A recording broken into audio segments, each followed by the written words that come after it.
My mother-in-law's slap burned, but my husband saying nothing hurt even worse. Lily stood up and said, "Mom, you just slapped the owner." I wiped the blood from my lip and smiled. "Marco, please escort my guests out." Right there in my dining room, their perfect world fell apart. They thought the silence after his mother's slap was my surrender.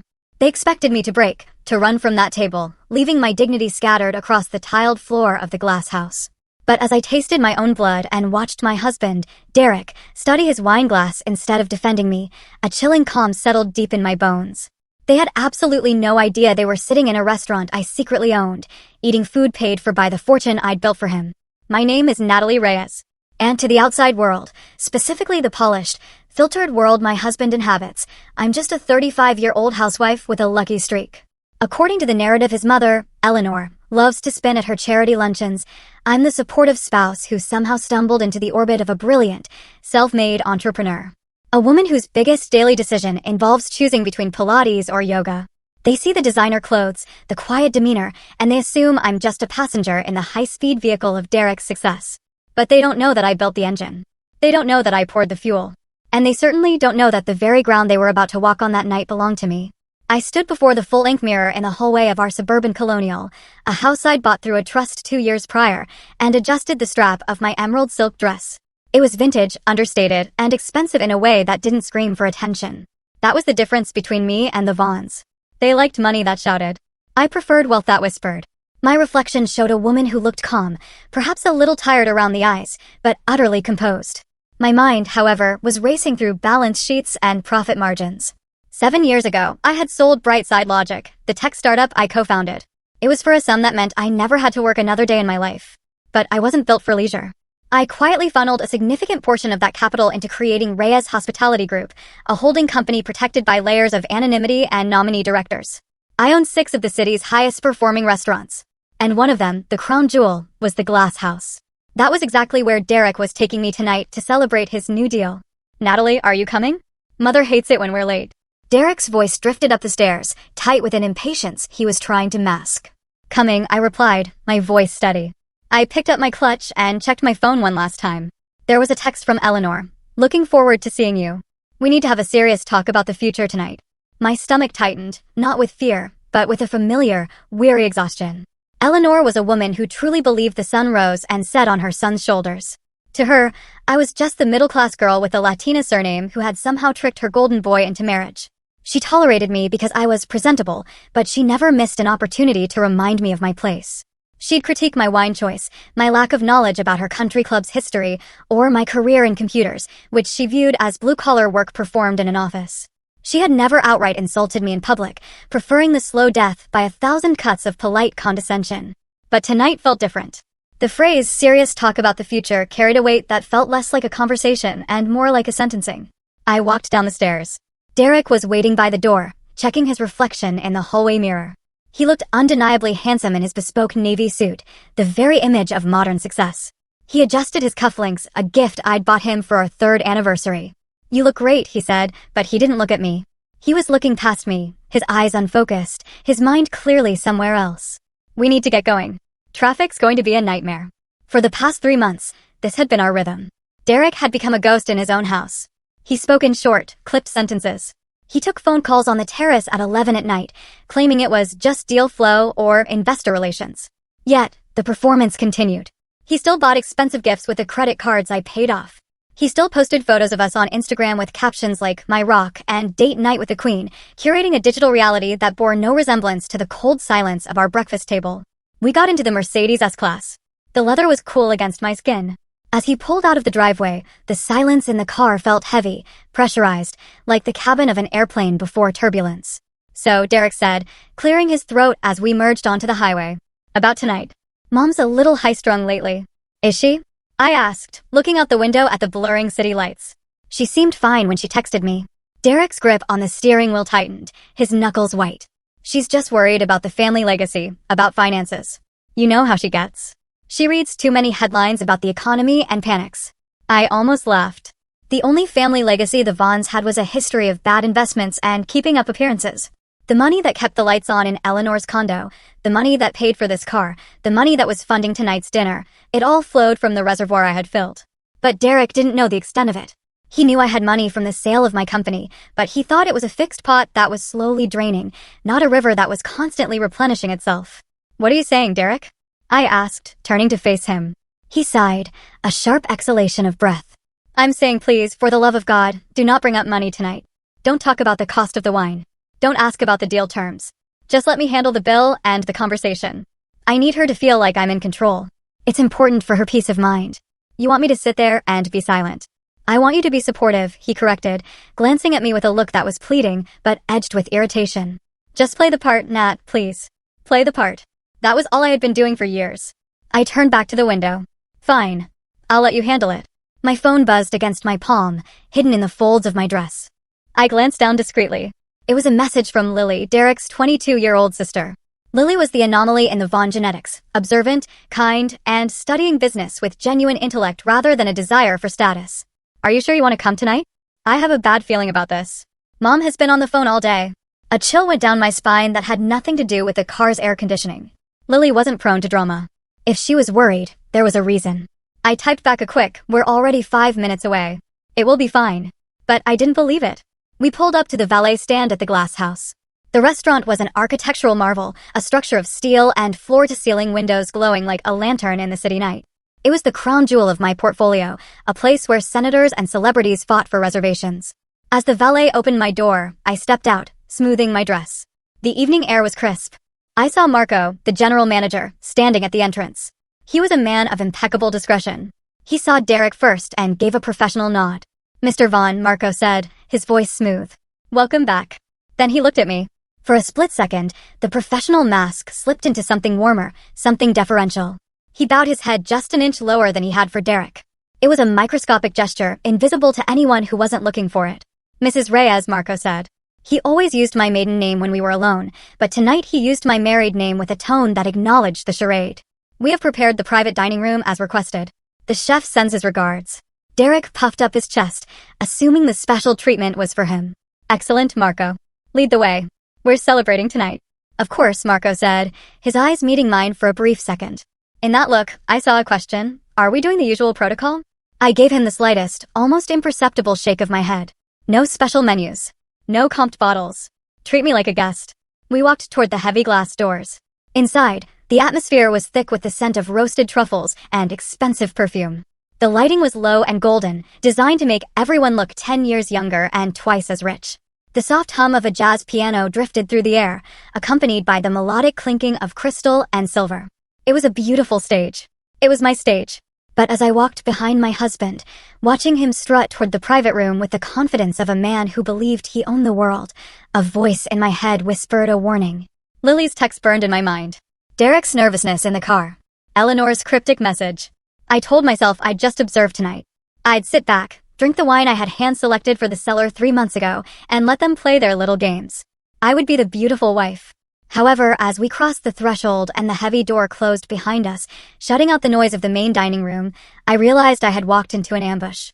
The air in the private corridor felt different, stagnant, and charged with electricity. This was not a celebration. This was a tribunal. And I was the defendant who hadn't been told the charges. I took my seat at the round table, the pristine white linen cool under my fingertips. The waiter, a young man named David, whom I had personally approved for hire 3 months ago, approached with a bottle of Pinot Noir. He presented the label to Derek first. Naturally. That was the protocol I had established for the staff, treat the man in the suit like the king, and the woman beside him like the accessory. It was good for business.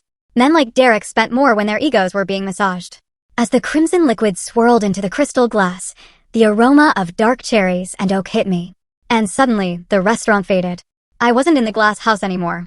I was back in a cramped, rented conference room 7 years ago, staring at a spreadsheet that bled red ink. That was the day I truly bought Derek Vaughn. We had met at a tech summit in San Francisco.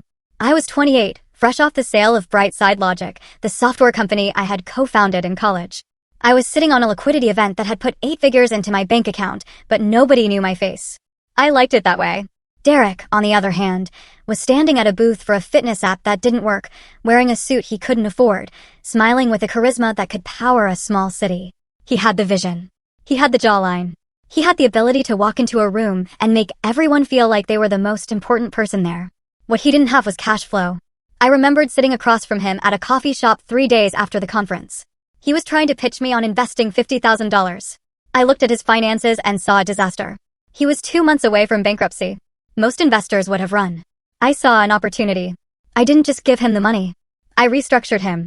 I took his chaotic ledger and turned it into a viable business model.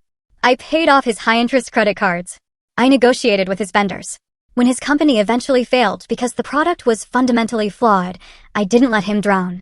Instead, I pivoted him. I used my capital to launch his career in venture capital, positioning him as the visionary while I stayed in the shadows, analyzing the risk. The world loves a handsome man who claims to be self-made. They don't write magazine profiles about the woman who edits the pitch deck at 2 in the morning and wires the bridge loan at 4. When I sold the second iteration of our joint ventures, the payout was substantial. We're talking about enough money to buy an island, though we settled for a portfolio of real estate and stocks. That was when I founded Reyes Hospitality Group. I wanted to build something tangible, something that smelled like roasted garlic and fresh linen, not just code on a screen. But I knew the misogyny of the market.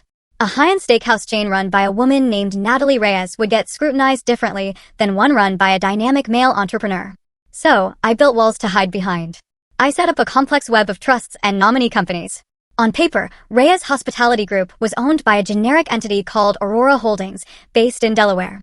Aurora Holdings was owned by a blind trust, and the beneficiary of that trust was me, exclusively for me. When we opened the glass house, Derek gave the interviews.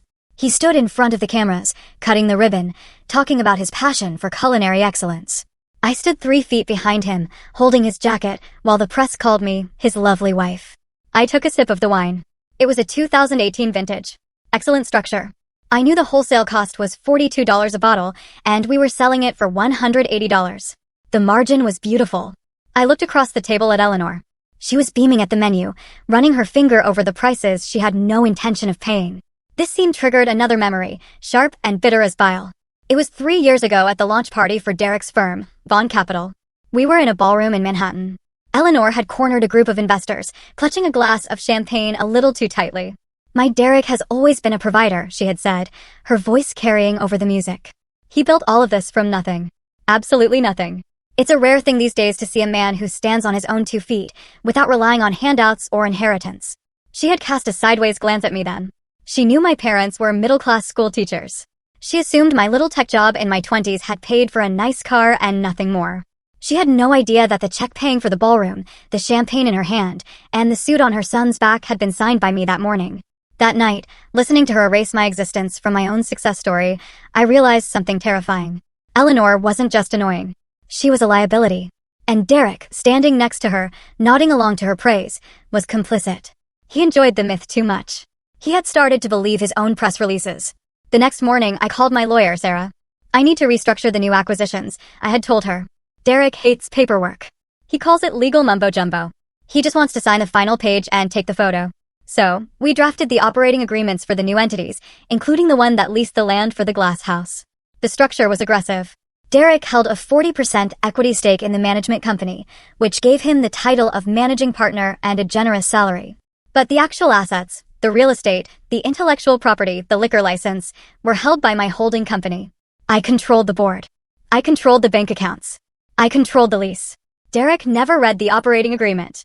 He saw the salary figure, $300,000 a year plus bonuses, and signed with a flourish using the expensive Montblanc pen I had bought him.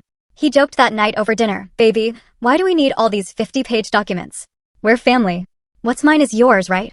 "Right," I had said, smiling over my salad. "It's just for tax purposes, Derek. You know how the IRS is." He nodded sagely, pretending to understand, and went back to checking his Instagram likes. He didn't know that "what's mine is yours" did not apply to the equity split. He didn't know that Clause 7.3 of the agreement gave the majority shareholder, me, the right to remove the managing partner for conduct detrimental to the reputation of the business. I looked at Lily, who had just arrived and was sliding into the seat next to me. She looked pale. Lily was the only one who had glimpsed the man behind the curtain, or rather, the woman.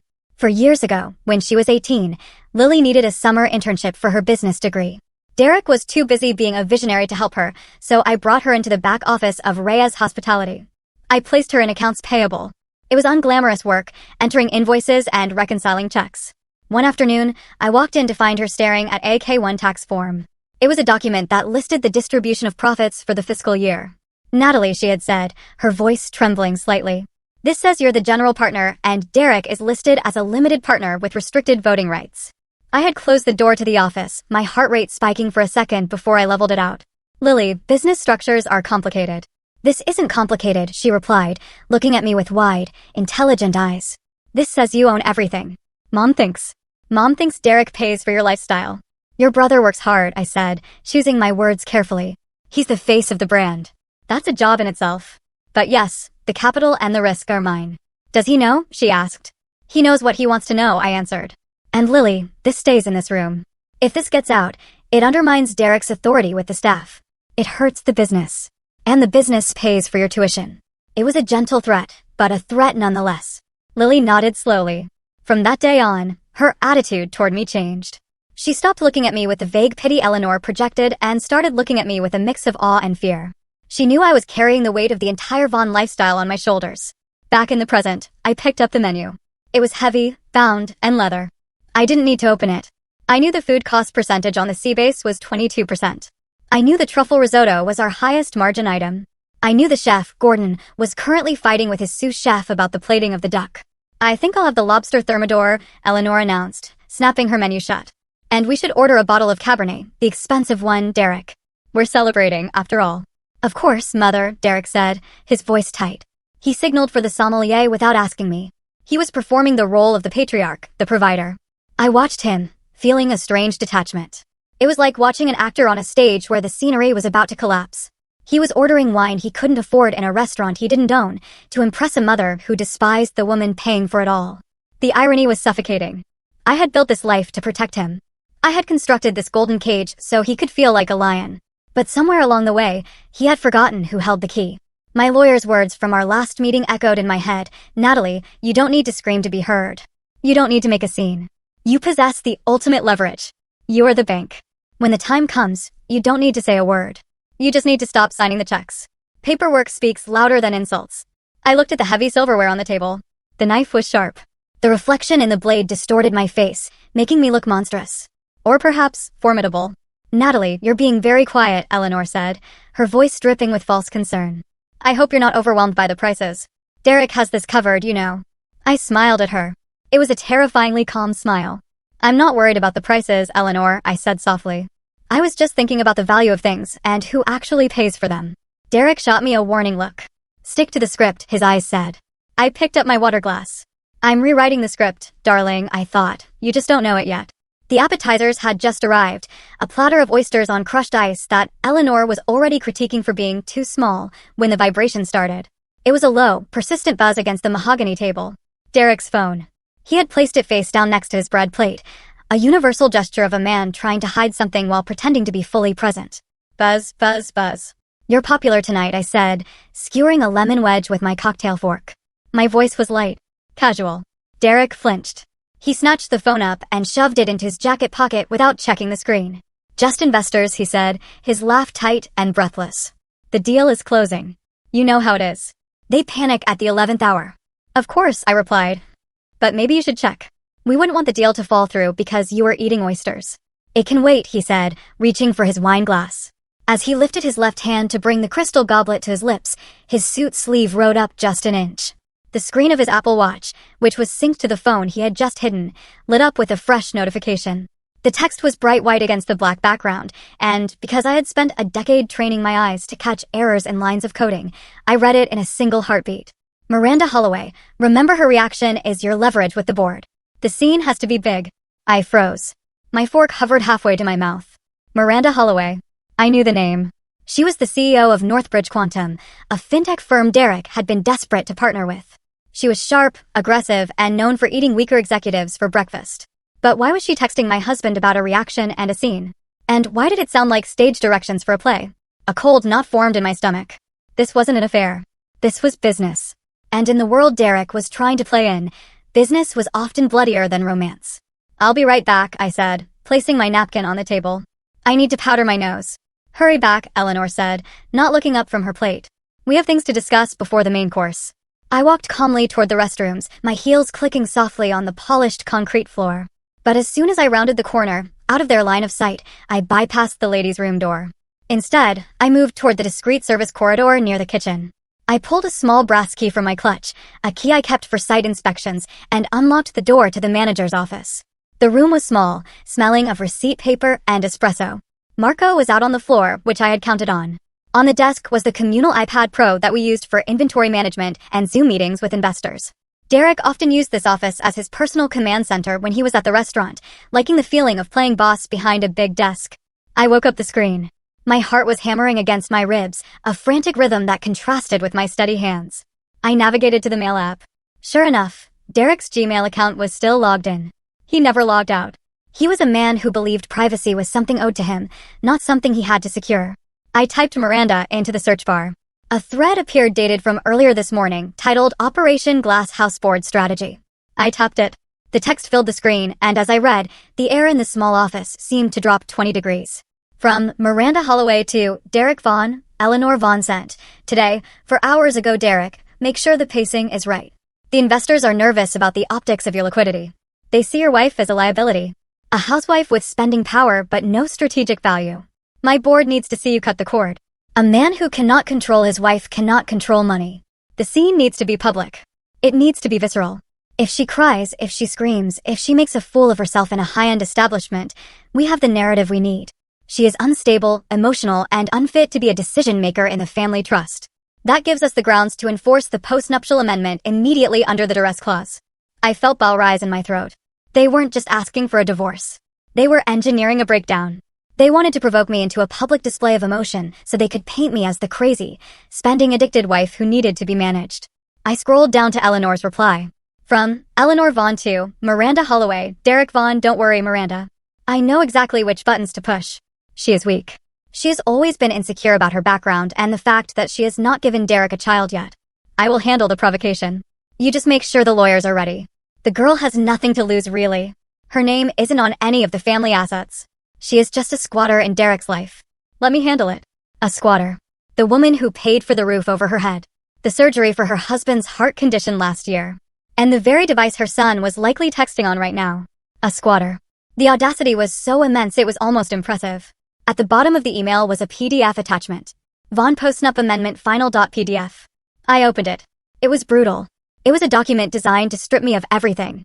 It claimed that because I had been fully provided for during the marriage by Derek's business success, I would waive all claims to future spousal support and any interest in Vaughn Capital or its subsidiaries. It cited my lack of financial contribution as the justification. I had to grip the edge of the desk to keep from throwing the iPad across the room. If I went back out there and screamed at them, if I flipped the table, threw the wine, and acted like the betrayed wife they expected, I would be signing my own death warrant. They would have witnesses. They would have video footage. They would use my anger as proof that I was exactly who they said I was, an emotional liability. Miranda Holloway was smart. She knew that in business, the person who loses their temper first loses the deal. She was banking on my Latina temper, banking on the stereotype of the fiery, scorned woman. I closed the email app. I carefully wiped my fingerprints from the screen, though I doubted Derek would ever think to check for them. I stared at my reflection in the darkened window of the office. My face looked pale, but my eyes were dark. Hard stones. Okay, I whispered to the empty room. You want a scene? You want a performance? I opened my clutch and took out my lipstick. It was a deep blood red shade called Vendetta. I applied it slowly, watching my mouth transform into a weapon. They wanted to trap me in a corner. They didn't realize that they were the ones locked in a cage with a tiger. They thought they were the directors of this play, but they had forgotten who owned the theater. I checked my watch. I had been gone for 6 minutes. Long enough to pee, not long enough to be suspicious. I smoothed the silk of my dress over my hips. I took a deep breath, inhaling the scent of the expensive leather chair I had paid for 3 years ago. When I walked back out that door, I would not be Natalie the wife. I would not be Natalie the victim. I would be the CEO of Reyes Hospitality Group, conducting a hostile takeover of my own marriage.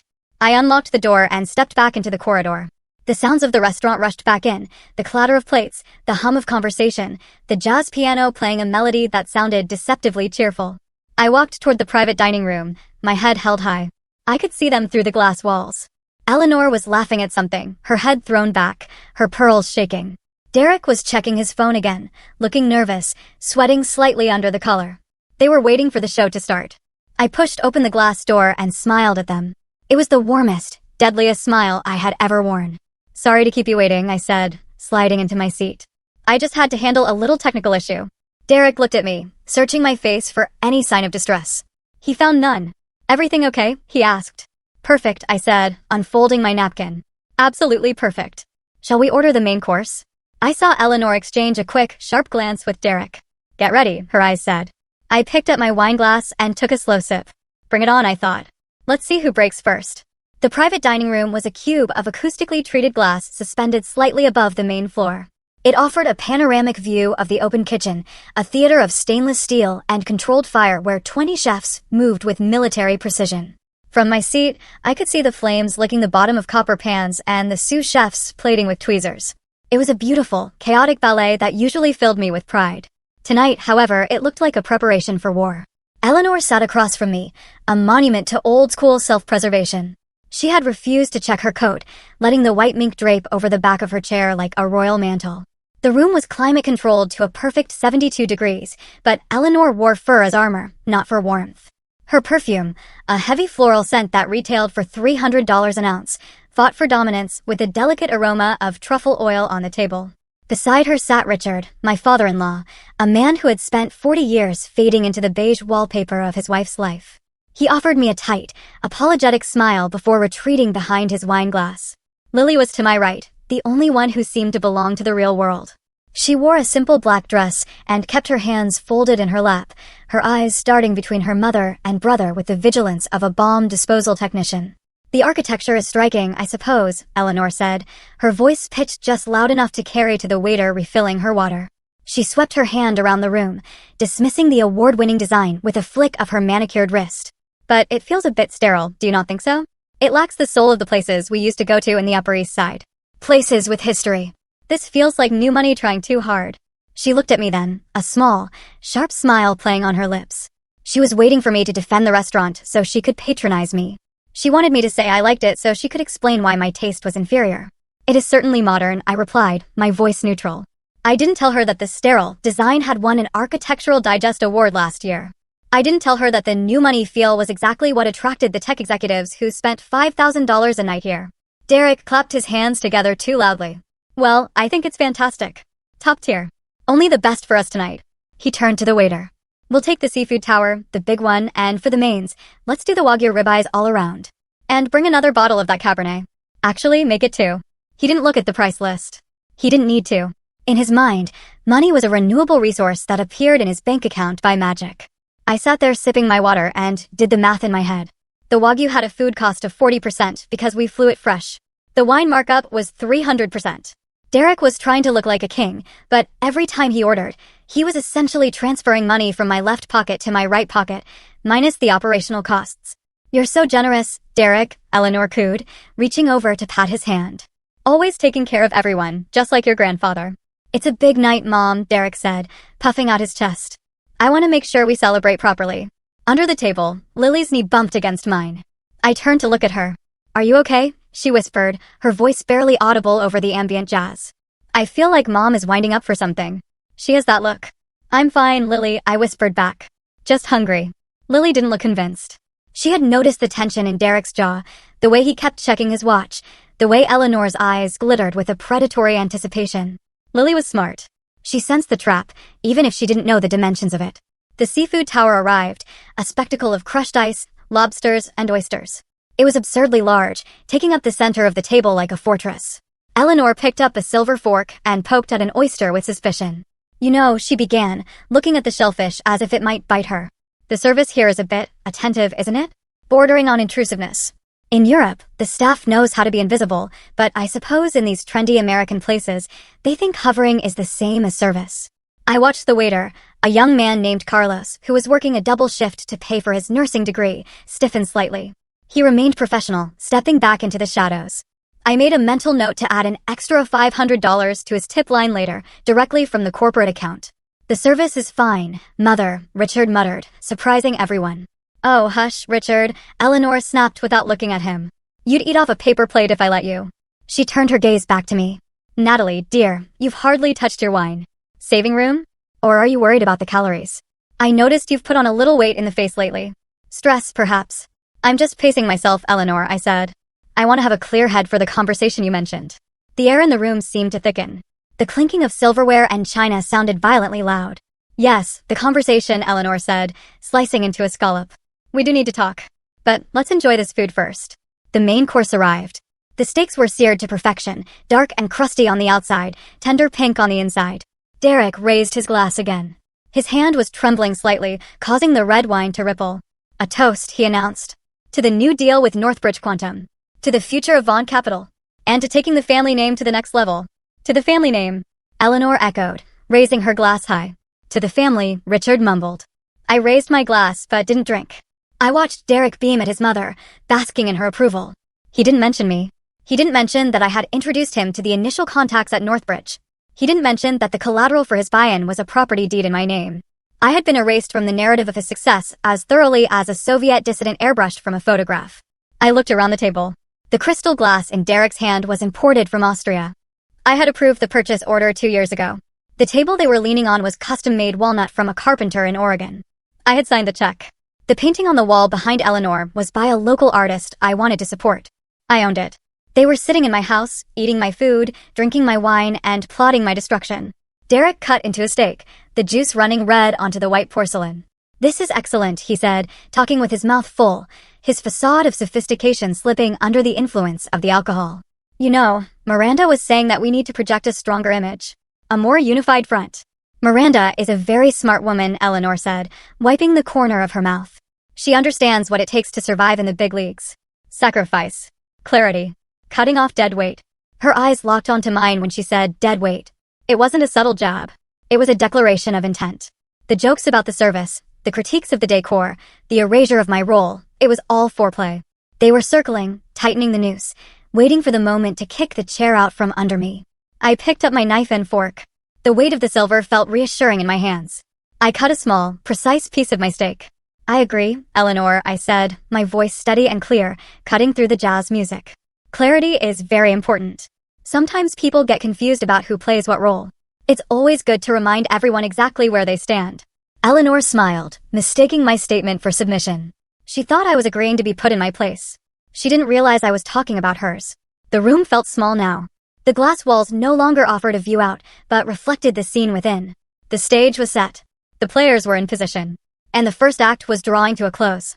I chewed slowly, savoring the flavor of the beef, preparing myself for the violence that was about to be served for dessert. The sound of metal striking porcelain cut through the room like a gunshot. Eleanor had dropped her knife onto her plate, not by accident, but with the deliberate weight of a gavel, signaling the opening of court. The sharp clack echoed off the glass walls, silencing the soft jazz piano that had been drifting through the speakers. The waiter, who had been approaching to clear the table, froze mid-step, sensing the shift in atmospheric pressure. He retreated into the shadows, making himself invisible. All eyes turned to Eleanor. She was flushed, the expensive Cabernet having done its work, stripping away the thin veneer of social grace to reveal the raw, ugly ambition beneath. She dabbed the corner of her mouth with a linen napkin, leaving a smear of red lipstick that looked like a fresh wound. Natalie, she began, her voice syrupy, laced with a poison she barely bothered to disguise. We have been dancing around the truth all evening, haven't we? But I think it is time we speak plainly. For the sake of the family. I folded my hands in my lap, feeling the cool silk of my dress under my sweating palms. I am listening, Eleanor. You are a lucky girl, she said, leaning forward. Her pearls clicked against the edge of the table. You must know that. When Derek found you, what were you doing? Trying to run some little computer business, struggling to pay rent? You were drifting. Derek saved you, Eleanor continued, her voice gaining volume. He pulled you out of that mediocrity. He gave you a name. He gave you this lifestyle, this dinner, the clothes on your back. He elevated you. I felt Derek shift beside me. He didn't look up. He was staring at the dregs of his wine, swirling the liquid in hypnotizing circles. We built this life together, I said softly. Together. Eleanor laughed. It was a harsh, barking sound. Oh, honey, don't delude yourself. You are the passenger. Derek is the driver. And frankly, the passenger is getting heavy. She took a sip of wine, her eyes narrowing. And let us be honest about the one job a wife in your position is supposed to have. It has been 7 years, Natalie. 7 years. She gestured vaguely at my stomach. And nothing. The nursery in that big house is still empty. It's a little embarrassing, is it not? For a man of Derek's stature to have no legacy? The air left my lungs. I had expected them to come for my money. I had expected them to come for my dignity. I had not expected them to weaponize the miscarriage I had suffered 2 years ago, a grief Derek and I had never spoken of publicly. That is private, Eleanor, I said, my voice dropping to a whisper. It is not private when it affects the family line, she snapped. If you are broken, Natalie, if you cannot give this man a real family, then the very least you can do, the absolute bare minimum, is to know your place. You need to shut your mouth, sit down, and respect the man who pays for your existence. I turned to Derek. I needed him to say something. Anything. I needed him to look at his mother and tell her to stop. Derek, I asked. He did not look at me. Instead, I felt a sharp kick under the table. His polished shoe dug into my shin. It was a warning. Shut up. Take it. Don't make a scene. Mom is just stressed. Just listen to her, Nat, Derek mumbled to the tablecloth. Eleanor reached into her designer handbag, a bag that cost $4,000, paid for by the dividends from a company I owned, and pulled out a thick cream envelope. She slid it across the white tablecloth. It stopped right in front of my water glass. This is for the best, Eleanor said, her tone shifting to a faux business-like rationality. It is a modification to your marital agreement. Miranda's lawyers looked it over. It simply states that, given your lack of financial contribution and your failure to produce an heir, you waive any claim to Derek's future earnings or the capital assets. You acknowledge that you have been compensated enough by simply being allowed to live this life. I looked at the envelope. I didn't need to open it. I had already read the PDF in the manager's office. Sign it, Natalie, Eleanor commanded. Sign it now, in front of us, so we can all sleep soundly knowing you are not just waiting for a divorce settlement to cash out like a common gold digger. The room was deathly quiet. I could hear the hum of the ventilation system. I could feel Lily's body radiating heat beside me, tense as a coiled spring. I looked up at Eleanor. I kept my face completely smooth. And if I do not sign it? I asked. My voice was soft, devoid of the anger she was so desperate to provoke. The question seemed to short-circuit something in Eleanor's brain. She blinked, her face reddening to a deep, blotchy crimson. She was not used to resistance. She was used to obedience. If you do not sign it, she sputtered, then you prove exactly what you are. A leech. A grasping, low-class nobody who clawed her way into a family that is leagues above her. She stood up. The chair scraped violently against the floor. You think you are special? She hissed, her voice rising to a shout. You are nothing without my son. You are trash wrapped in expensive silk. I looked her dead in the eye and said, firmly and clearly, no, it happened in slow motion. I saw Eleanor's arm pull back. I saw the flash of her diamond bracelet under the recessed lighting. I saw the look of pure, unadulterated hatred in her eyes. I could have moved. I could have caught her wrist. I had the reflexes. But I didn't. I stayed perfectly still. I let it happen. Smack. The sound was wet and sharp, sickeningly loud in the enclosed glass room. Her palm connected with my left cheekbone with a force that snapped my head to the side. The impact blinded me for a second. A white flash exploded behind my eyelids. My ear rang with a high-pitched whine. I felt the skin of my cheek burn as if it had been touched by a hot iron. I sat there, my head turned to the right, staring at the shocked reflection of myself in the glass wall. The entire restaurant seemed to gasp. Through the glass, I saw a waiter drop a tray of drinks. The crash of breaking glass was distant, muffled. 2 guests at a nearby table had stood up, their phones raised, capturing the moment the mother of the distinguished Derek Vaughn assaulted his wife. I slowly turned my head back to face them. I tasted copper. My lip was cut. I ran my tongue over the split skin, cataloging the metallic taste of my own blood. Derek shot up from his chair. Mom, he yelled. He grabbed Eleanor's shoulders as she swayed, breathing heavily, her hands still raised as if she might strike again. Mom, stop. That is enough, Derek said. But then he looked at me. He did not rush to my side. He did not check if I was hurt. He did not demand his mother leave. He looked at me with panic in his eyes. And then he said the words that severed the last thin thread of my marriage. Natalie, please, he said, his voice frantic. She's just upset. She's protecting the family. Just apologize to her and sign the paper, okay? Don't make this worse than it is. He wanted me to apologize for being slapped. I sat there, the red mark on my cheek glowing like a brand. I did not cry. There were no tears. The tear ducts felt dry, cauterized by the sheer heat of the betrayal. I looked at Lily. She was standing now, her hands covering her mouth. Her eyes were wide, filled with a horror that was quickly hardening into something else. She looked from her mother, panting like a wild animal, to her brother, cowering in his suit, and then to me, sitting straight back, bleeding and silent. In Lily's eyes, I saw the exact moment the illusion shattered. She saw the monster her mother was. She saw the coward her brother was. And she saw me, not as the victim, but as the only person in the room who was still holding the line. I touched my cheek. It throbbed. Are you done? I asked. My voice was terrifyingly calm. It did not sound like my voice.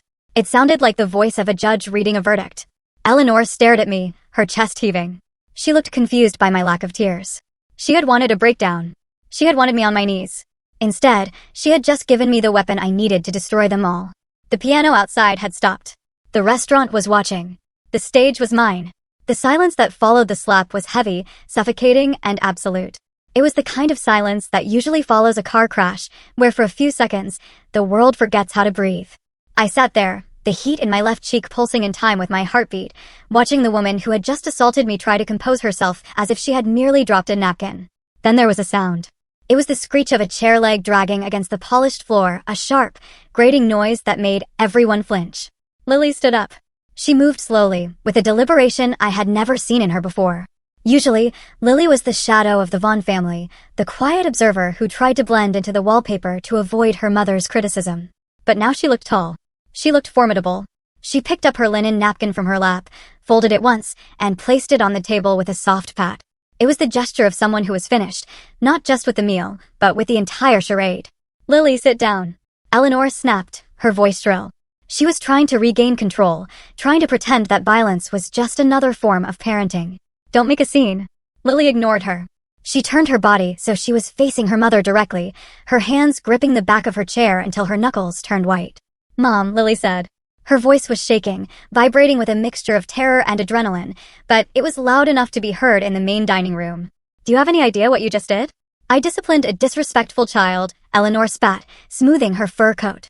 Something her own parents clearly failed to do. "No," Lily said. She took a breath, and her voice steadied. "You just slapped the owner of this restaurant." For a second, nobody moved. The words hung in the air like smoke. Then Derek laughed. It was a nervous, wet sound. "Lily, what are you talking about? Don't be dramatic. We know Natalie likes to pretend she's involved, but I am not being dramatic, Derek," Lily shouted, cutting him off. The force of her anger made him recoil. "I am telling you the truth. The truth that I've been sitting on for 4 years. Eleanor scoffed, waving a hand dismissively. "Oh, please, Natalie. She cannot even afford her own handbags without your credit card." "Derek, don't listen to her. She's just trying to defend her little friend." Lily turned to me. Her eyes were swimming with tears, but her jaw was set. She was asking for permission. She was asking if she could burn the house down. I looked at her. I did not nod. I did not smile. I just held her gaze, my face a mask of cold calm, and blinked slowly. "Go ahead," my eyes said. "Burn it all."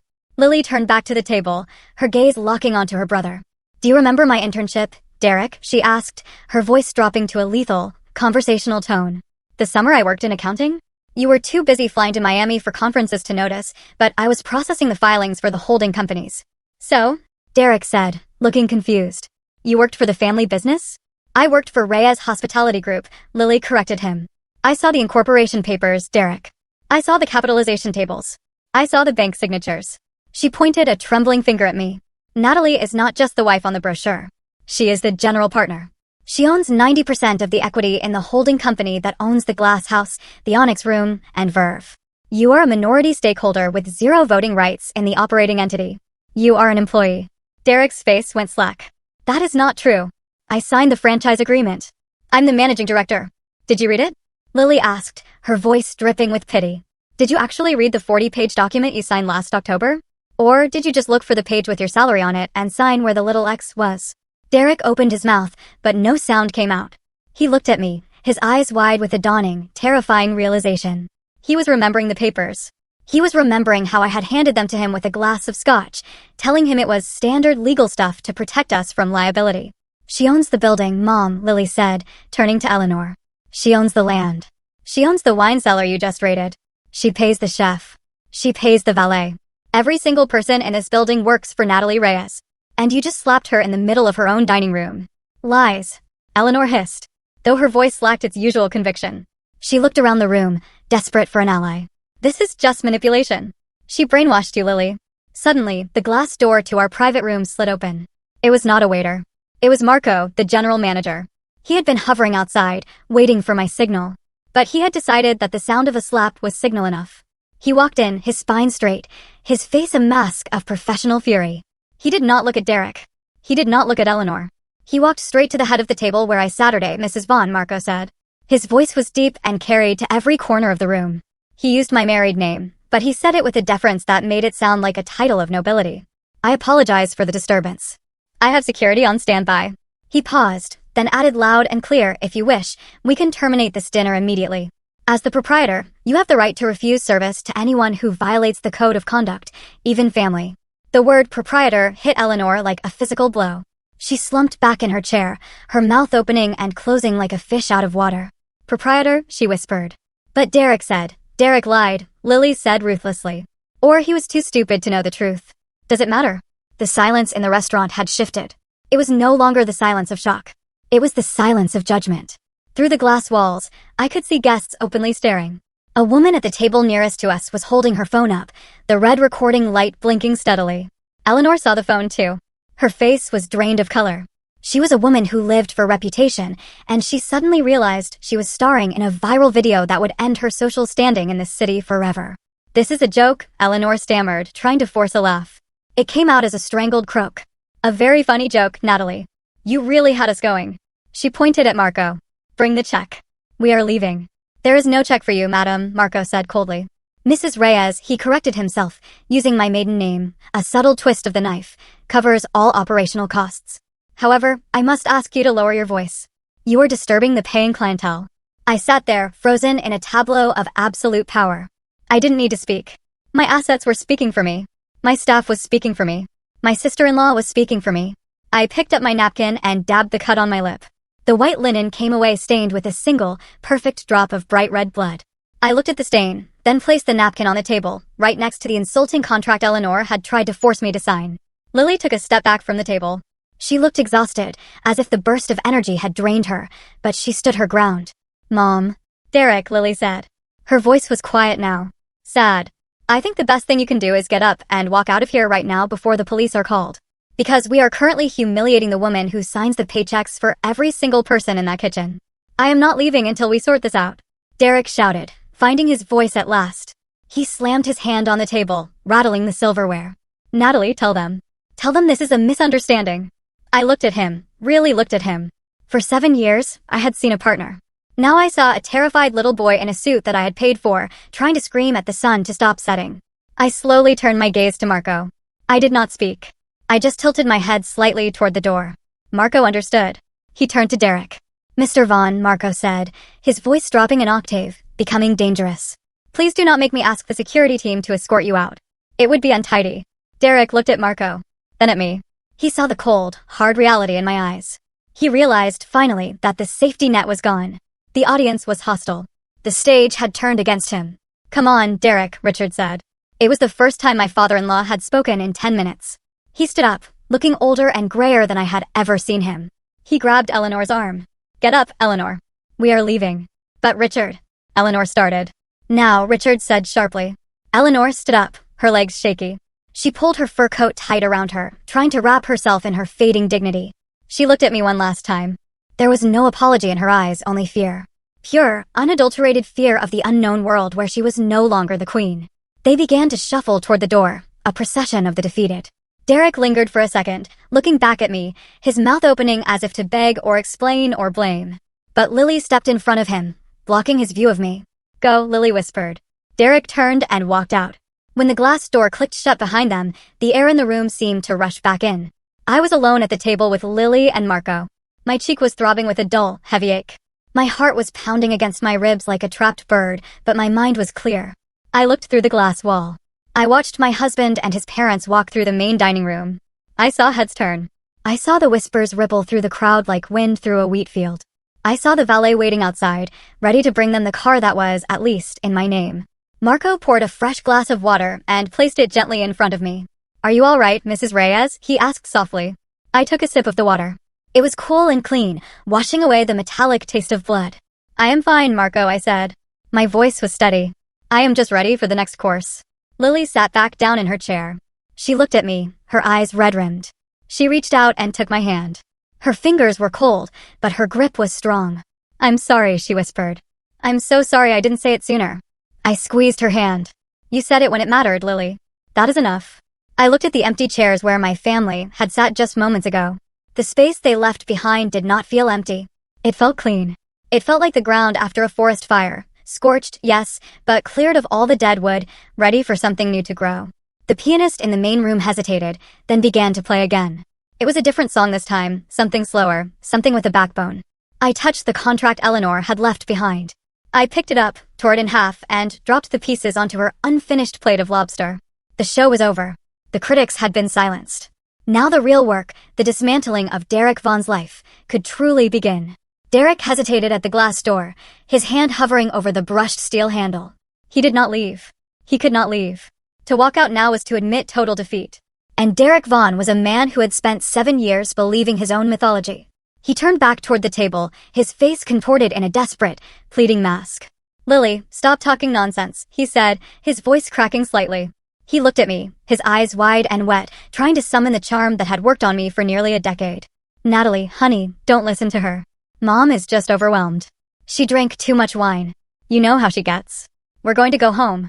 We're going to order takeout and talk about this like adults. Just us. We're a team. Remember we?" He was still using that word. He was still trying to drape the blanket of our marriage over the wreckage his mother had created. I picked up my phone. It was time to redefine the pronouns in this relationship. I did not look at him. I looked at the screen. I opened the commercial banking app that managed the finances for Reyes Hospitality Group. I navigated to the corporate credit card tab. There were 3 cards issued to Derek Vaughn, managing partner, the black Amex he used to impress clients, the Visa Infinite he used for travel, the backup MasterCard he kept in his glove compartment. Status, active. Monthly limit, $50,000. Current balance, $8,400. I tapped the edit icon. I selected freeze all cards. The app asked for confirmation. "Are you sure you want to suspend privileges for this authorized user?" I tapped yes. Status, suspended. Next, I opened my email client. I composed a new message to Sarah, my chief financial officer, who I knew would be checking her phone even at 9 at night. Subject, urgent. Activation of clause 7.3. I typed rapidly, my thumbs moving with the precision of a pianist. Effective immediately, suspend all signing authority for Derek Vaughn pending an emergency board review. Attached is evidence of conspiracy to defraud a majority shareholder and intent to coerce signatures under duress. I attached the screenshots of the emails between Eleanor, Derek, and Miranda that I had captured in the manager's office. I hit send. The entire process took less than 30 seconds. In half a minute, I had severed the financial arteries that kept Derek's ego alive. Derek was still talking, unaware that he was now professionally dead. "I mean, look at this place," he said, gesturing around the room with forced bravado. "It's stressful. The lights, the noise. It got to everyone." "Marco," he shouted for the manager, his voice loud and arrogant. He wanted to regain control the only way he knew how, by spending money, by being the big man who picks up the check. "Marco, bring the bill. I'm paying. I don't want any charity from the house.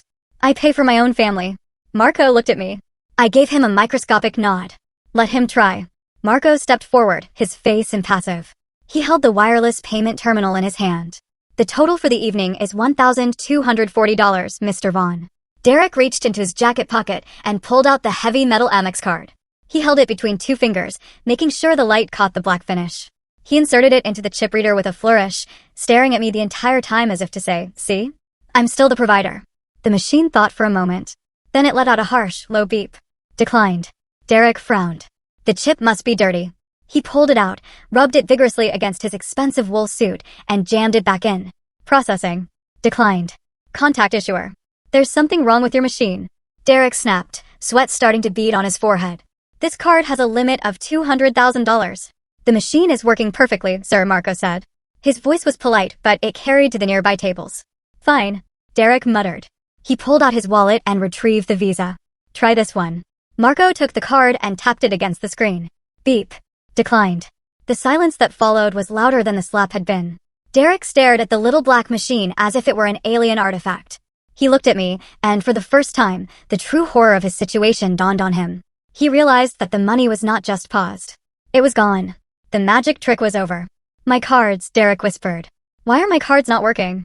"It appears the primary account holder has updated the security settings," Marco said. He said it loudly enough that the couple at the next table stopped eating their dessert to listen. "Perhaps you should call your bank, or ask your wife." Derek turned to me, his face pale. "Natalie, what did you do?" "I protected my assets," I said. My voice was low, devoid of emotion. "You said you wanted to take care of things, Derek. I'm just letting you see how far you can get on your own." Eleanor, who had been watching in stunned silence, suddenly gasped. She began digging frantically in her small clutch. I have cash, she stammered. I think I have $300 and Richard has some in his wallet. Richard, give me your wallet. She was terrified.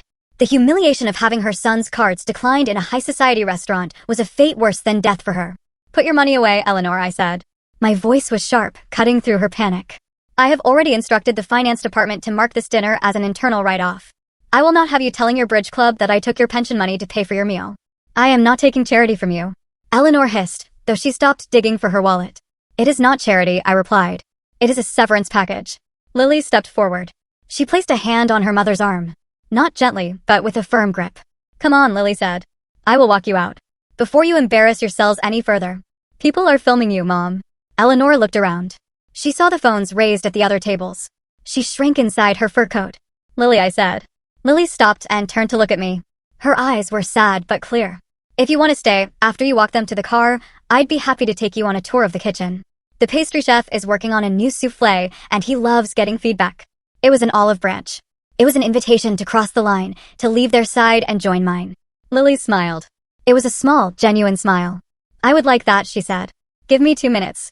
Eleanor stiffened. She pulled her arm away from Lily and turned to face me one last time. She tried to summon the haughty matriarch she had been at the start of the evening, but the foundation was cracked. You may own the building, Natalie, Eleanor spat, her voice shaking with impotent rage. You may own the wine and the food, but you will never belong to this family. You will always be an outsider. I looked at her. This woman who had belittled me, used me, and slapped me. I looked at Derek, the man who had stood by and let it happen. I just found out that is not such a bad thing, I replied. Eleanor opened her mouth to retort, but Richard put a hand on her shoulder. Let's go, Eleanor, he said quietly. They turned and walked out. The glass door clicked shut behind them. I was alone in the private room with Marco. The air was still.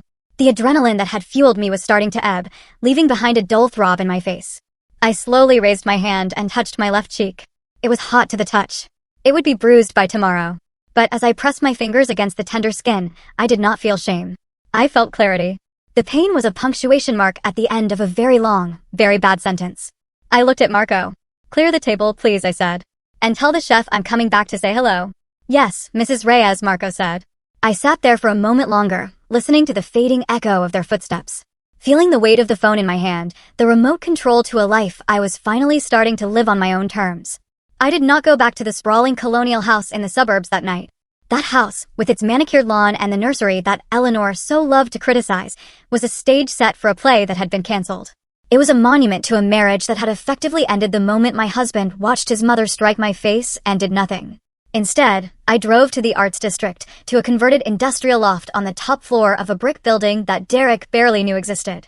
To him, this was just the registered office for Reyes Hospitality Group, a mailing address for tax purposes. To me, it was a sanctuary. It was the only place in the world that was entirely mine. The space was vast and cool, illuminated only by the city lights filtering through the floor-to-ceiling windows. I sat at the long, reclaimed wood conference table, the surface cold against my forearms. Spread out before me was the autopsy of my marriage. It was not a collection of love letters or photos. It was a forensic audit. I had spent the last 2 hours organizing the documents into neat, damning piles. To my left was the deed to the house. To my right were the incorporation papers for the holding companies. And in the center, the piece de resistance, a stack of bank statements and credit card transaction logs that my forensic accountant had flagged over the last 6 months. The total amount of misappropriated funds was staggering. $8 million.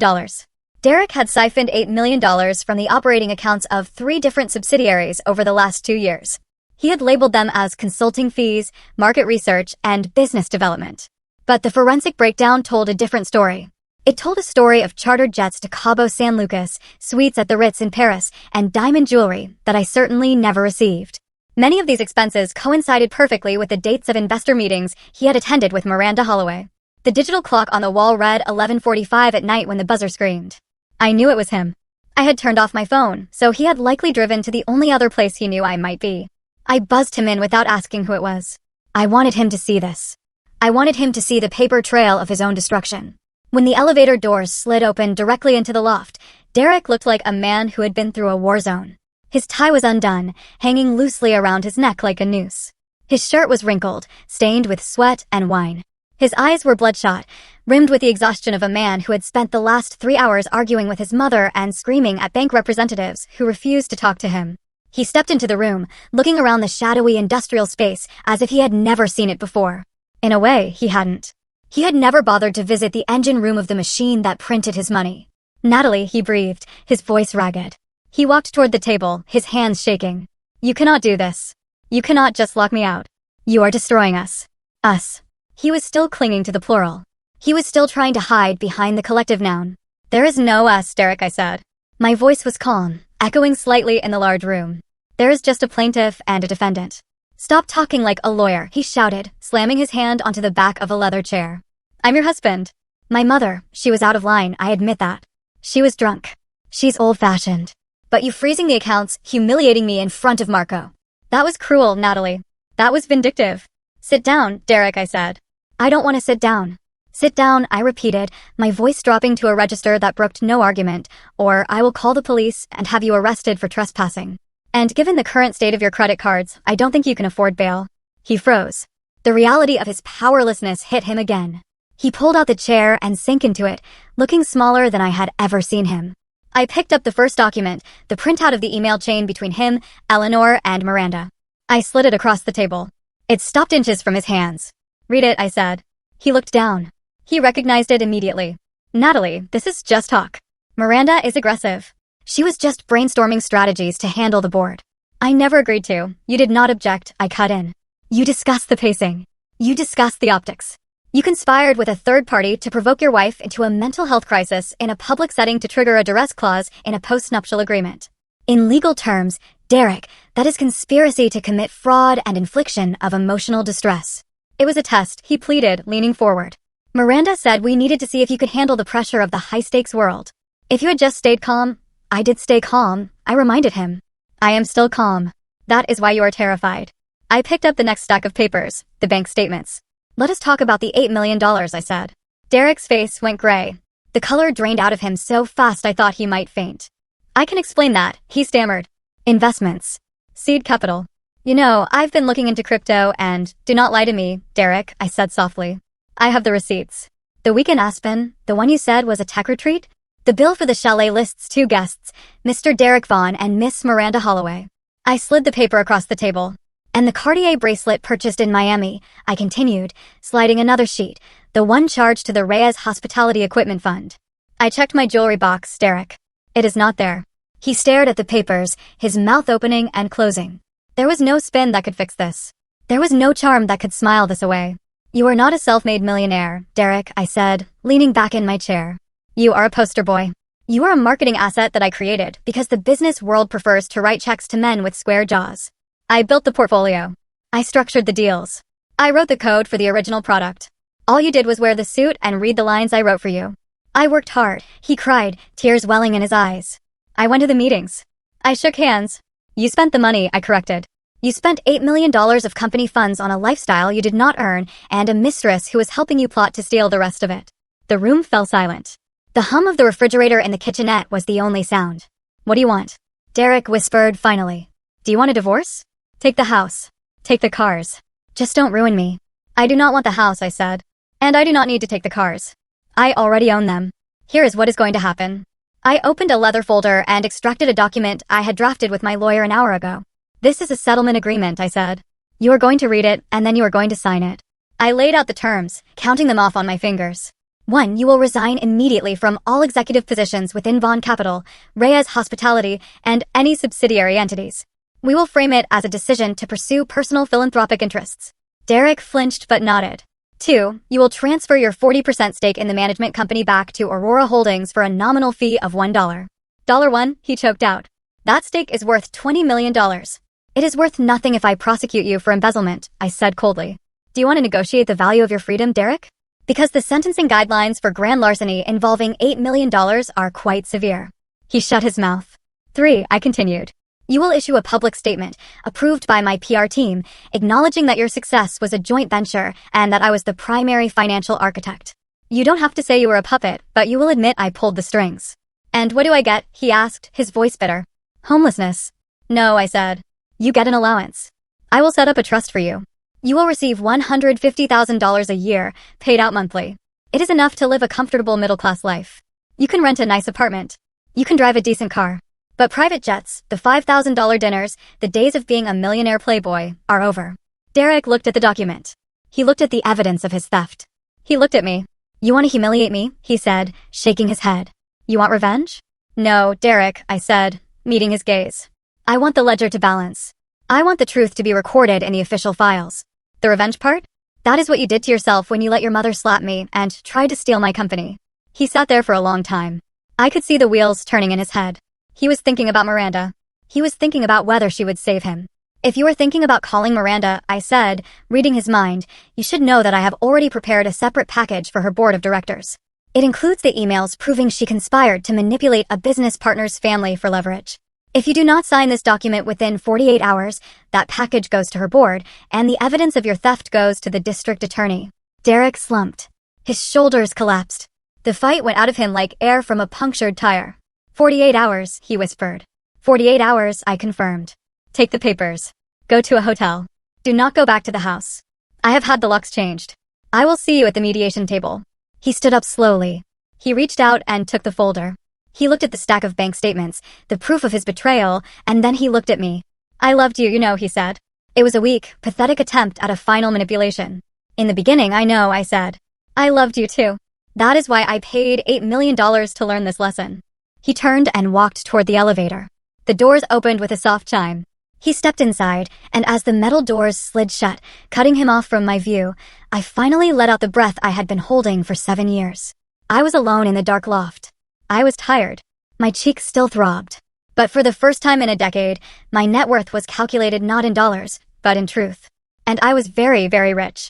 3 weeks later, we met in a neutral zone. It was a conference room on the 42nd floor of a law firm that belonged to neither my counsel nor theirs. The room was a study in intimidation, featuring a table made of a single slab of black marble and a view of the city that reduced the people below to the size of insects. The air conditioner was set to a chilling 68 degrees, but the temperature in the room felt significantly lower. I sat on one side of the table with Sarah, my corporate attorney, and James, my personal counsel. Opposite us sat the crumbling dynasty of the Vaughn family. Eleanor sat in the center, flanked by Derek and Richard. She wore a severe charcoal gray suit that looked like armor. Her hair sprayed into a helmet of perfection. She did not look at me. She stared at the water pitcher in the center of the table as if her sheer force of will could turn it into wine. Derek looked like a ghost. He had lost 10 pounds since the night at the loft. His suit hung loosely on his frame, and there were dark circles under his eyes that no amount of concealer could hide. Beside him, Richard sat hunched over, his hands clasped tightly on the table, looking like a man waiting for a sentencing hearing. Lily sat at the far end of the table, slightly apart from her family, signaling a physical and emotional separation that Eleanor had clearly noted with disdain. "Let us begin," Sarah said, opening a thick binder. Her voice was crisp, professional, and utterly devoid of pity. "We're here to finalize the separation of assets and the restructuring of the corporate entities known as Vaughn Capital and Reyes Hospitality Group." Eleanor's lawyer, a man named Mr. Henderson, who charged $600 an hour to look bored, leaned forward. "My client, Mr. Vaughn, asserts that his contributions to the brand equity entitle him to a significant severance package far exceeding the allowance Mrs. Reyes has proposed." "Mr. Vaughn has no leverage," Sarah replied, not even looking up from her notes. "Let us be clear about the ownership structure, as it seems there has been some confusion within the family." She projected a chart onto the screen on the wall. It was a complex web of entities, but the color coding was simple. Everything in blue belonged to me. Everything in red belonged to Derek. The screen was almost entirely blue. "Derek Vaughn holds a minority non-voting interest in the operating company," Sarah explained, using a laser pointer to circle a tiny sliver of the pie chart. "However, under the terms of the original operating agreement, specifically Clause 7.3, any executive who engages in conduct detrimental to the company or conspires to defraud the majority shareholder triggers an automatic buyback option." Sarah paused and looked directly at Derek. "The emails you exchanged with Miranda Holloway and your mother regarding the dinner at the Glass House constitute a conspiracy to commit fraud and inflict reputational damage," Sarah said. "Therefore, Mrs. Reyes is exercising her right to buy back your shares at book value. The current book value of your shares, given the debt you have incurred through unauthorized spending, is $400,000. Derek flinched. Eleanor finally looked up, her eyes narrowing. "This is absurd," Eleanor hissed. "My son built that company. He is the face of it. You cannot just erase him with a spreadsheet." "We are not erasing him, Mrs. Vaughn," I said, speaking for the first time. "We are correcting the record." Furthermore, James added, sliding a document across the marble table, We have evidence that Mr. Vaughn used company funds for personal travel and gifts totaling $8 million. We are willing to forego criminal prosecution for embezzlement only if he agrees to the terms of the separation today. Derek looked at his lawyer. Mr. Henderson sighed and took off his glasses. They have you cold, Derek, Henderson whispered, loud enough for everyone to hear. The emails are damning, and with the Northbridge deal suspended, it is not suspended. Derek muttered, his voice cracking. Miranda is just waiting. Miranda Holloway sent a cease and desist letter to your office this morning, I said quietly. She is distancing herself from you to save her own board seat. It is over. Derek slumped in his chair. The last flicker of hope in his eyes died out. He picked up the pen. I will sign, he whispered. Derek, no. Eleanor snapped, grabbing his wrist. You cannot just give up. We are Vaughns. We will not surrender to her. Mother, stop, Derek said, pulling his arm away. He looked exhausted. I have no money. My cards are declined. The investors stopped returning my calls 3 weeks ago. I have to sign. He signed the document. The scratching of the pen sounded like a match being struck. Suddenly, Lily cleared her throat.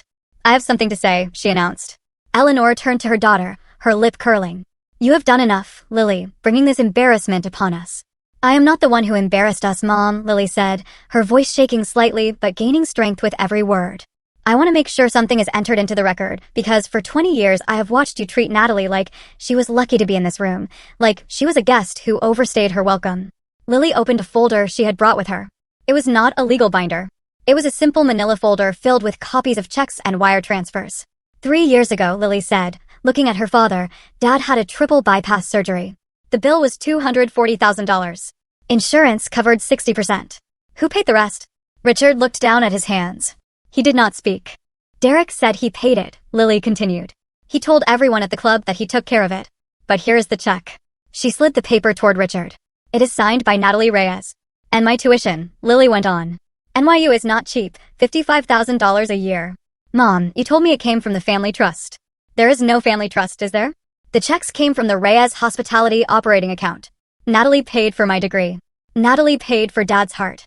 Natalie paid for the renovation of your kitchen last summer. Eleanor stared at the papers as if they were radioactive.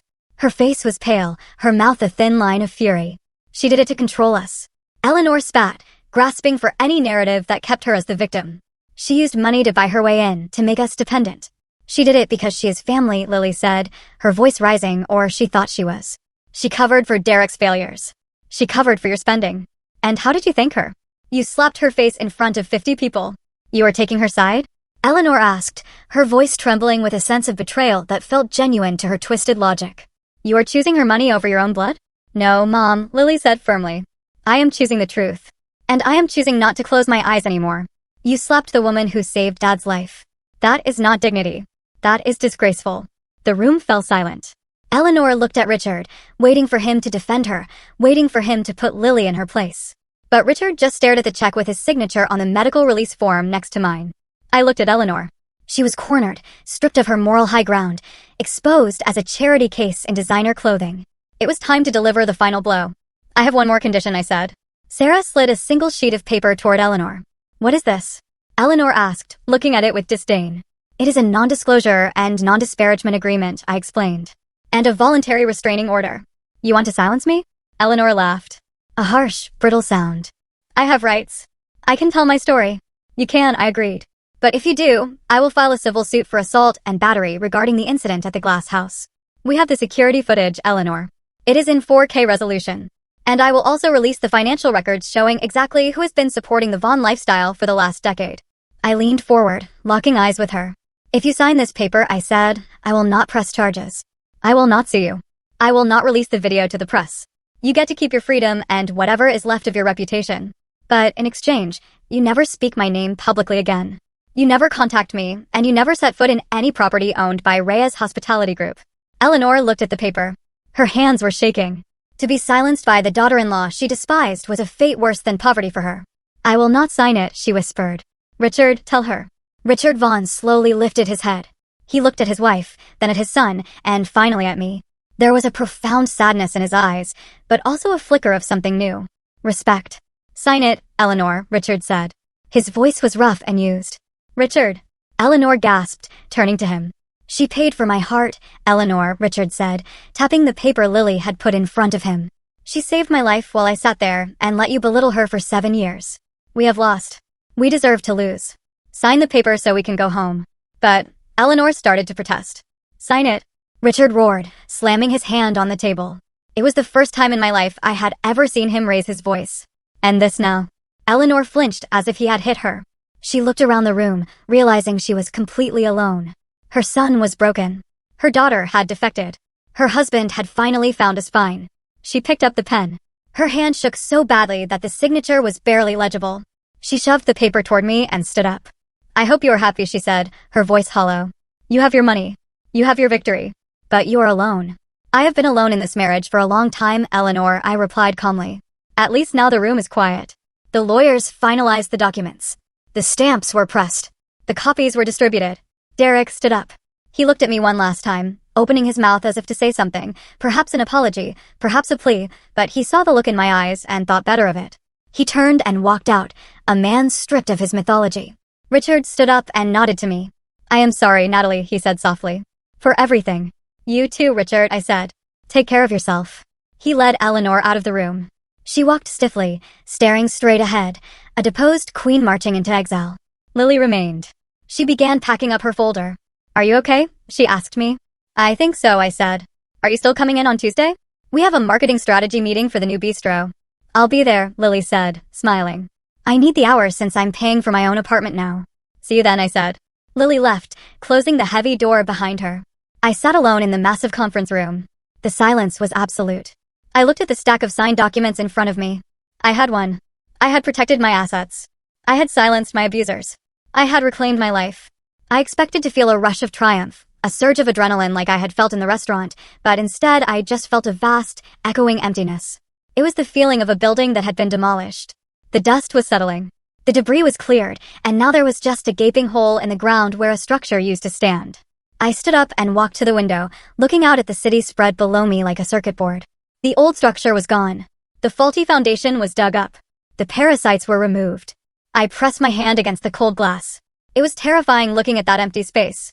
But as I watched the traffic moving in the arteries of the city below, I realized that for the first time in my life, I was the architect, the builder, and the owner of whatever came next. And I had a lot of work to do. The glass house looked exactly the same as it had on the night my marriage ended. Yet, it felt like a completely different building. The lighting was still that warm, expensive amber. The jazz piano still drifted through the air with a lazy, sophisticated rhythm. But the tension that had once made the air thick enough to choke on was gone, replaced by the genuine hum of people who actually liked each other. I sat at the head of the long table in the private dining room, the same room where Eleanor had slapped me. But tonight, the glass walls did not feel like a cage. They felt like a viewing deck. Around me sat the people who had helped me reclaim my life. To my left was Marco, my general manager, who had stood like a sentinel when my world was collapsing. To my right was Sarah, the lawyer who had turned my grief into a weapon of mass destruction. Across from me sat Chef Gordon, who had prepared a special tasting menu for us. And next to him was Lily. Lily looked different. She was wearing a structured blazer and her hair was pulled back. She was no longer the terrified little sister. She was the executive assistant to the CEO of Reyes Hospitality Group. She had spent the last 2 weeks organizing my calendar and learning the intricacies of supply chain management, showing an aptitude for business that Derek had never possessed. To the new chapter, Marco said, raising his glass of vintage champagne. To the boss, Chef Gordon added with a grin. We clinked glasses. The crystals sang a clear, happy note. As I took a sip, my phone buzzed on the table. It was a notification from the Wall Street Journal Business Alerts. I picked it up and read the headline. Vaughn Capital Restructures. Founder Derek Vaughn steps down. Acknowledges strategic guidance of spouse in early success. It was done. Earlier that afternoon at the district courthouse, Derek had signed the final settlement. It was a document devoid of emotion but heavy with consequence. He had formally waived any claim to the appreciation of my assets. He had returned the 40% stake in the management company that he had essentially stolen. And most importantly to me, he had signed off on a public statement. It was not a humiliating confession. I had no interest in destroying him publicly just for the sport of it. It was simply a correction of the record.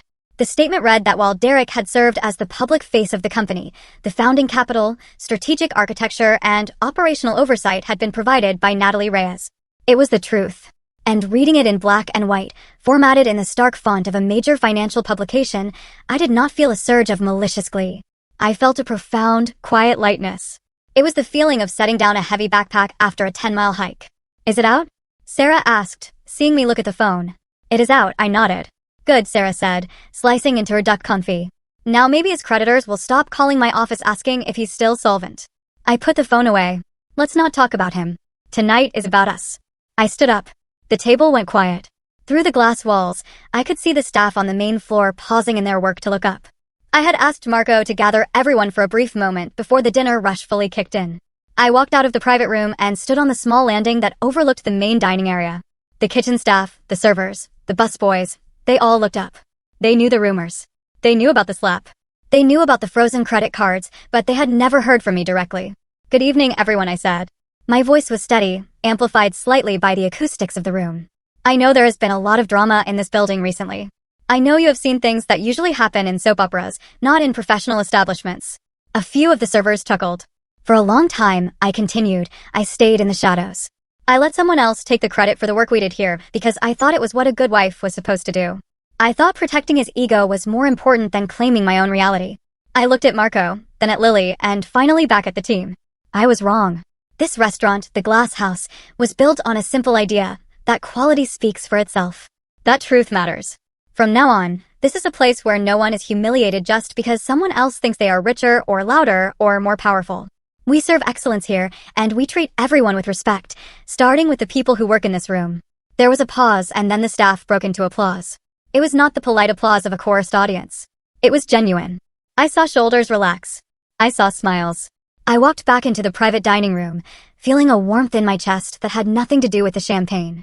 Nice speech, Lily said as I sat down. I meant every word, I replied. We were just finishing the main course, a beautiful roasted lamb that fell off the bone, when Marco's headset crackled. He listened for a moment, his expression tightening. He looked at me, a question in his eyes. What is it, Marco? I asked. We have a situation at the host stand, Marco said quietly. It is Mr. Vaughn and his mother.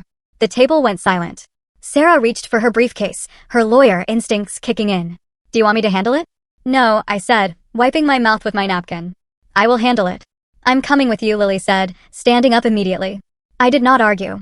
We walked out of the private room, down the short hallway and into the foyer. They were standing by the hostess desk. Eleanor was wearing a trench coat, her face pale and drawn. She looked smaller than I remembered, stripped of the bravado that usually armored her. Derek stood beside her, looking at the floor, his hands shoved deep into his pockets. They did not look like titans of industry.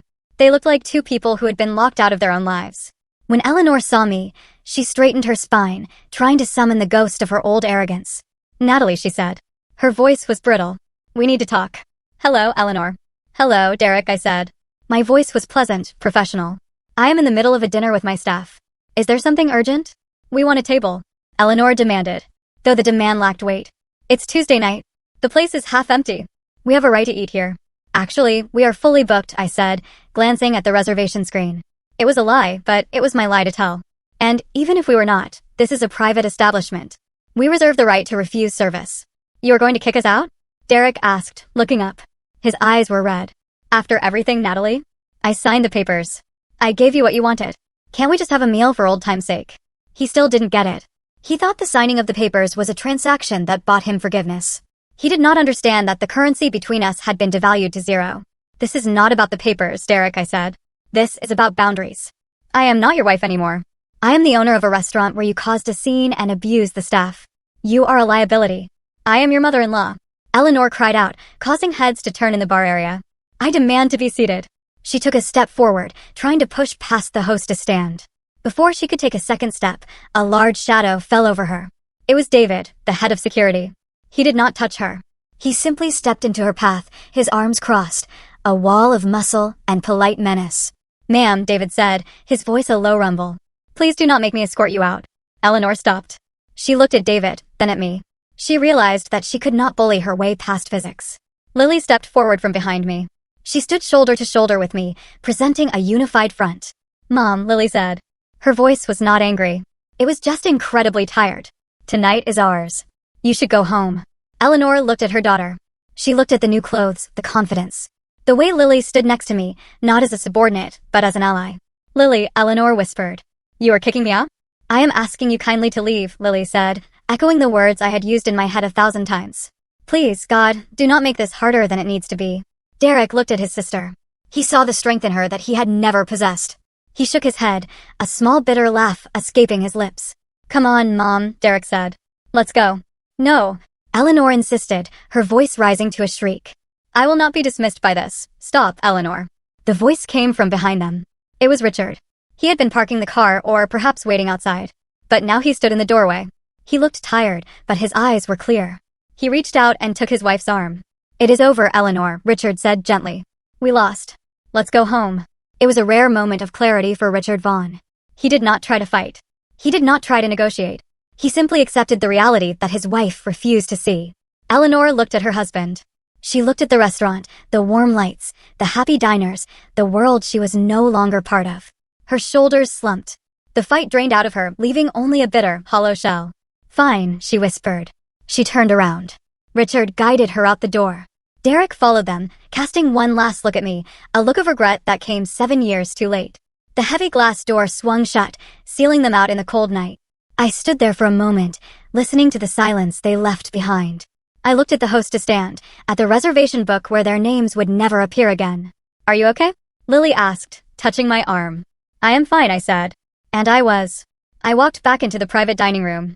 The conversation had paused, waiting for the outcome. When I sat down, Marco poured me a fresh glass of wine. I looked at the table. I looked at the spot on the wood where Eleanor's hand had rested right before she slapped me. I reached out and ran my fingers over the grain. It was just wood. It was just a table. The memory was there, but the sting was gone. I had taken the pain, and I had turned it into power. I had taken the humiliation, and I had turned it into a business plan. To the future, I said, raising my glass again.